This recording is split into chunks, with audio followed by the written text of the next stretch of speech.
So this is an example of what we're looking for.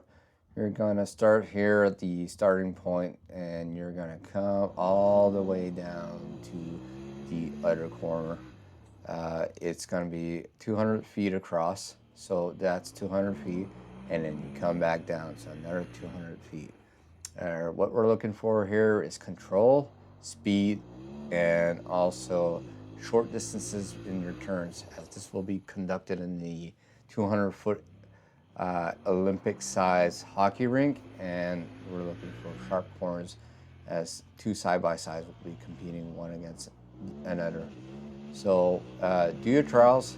We're looking for around 45 seconds, and send us your videos, and if you're serious about competing, do this as fast as you can, practice, and let us know what you think.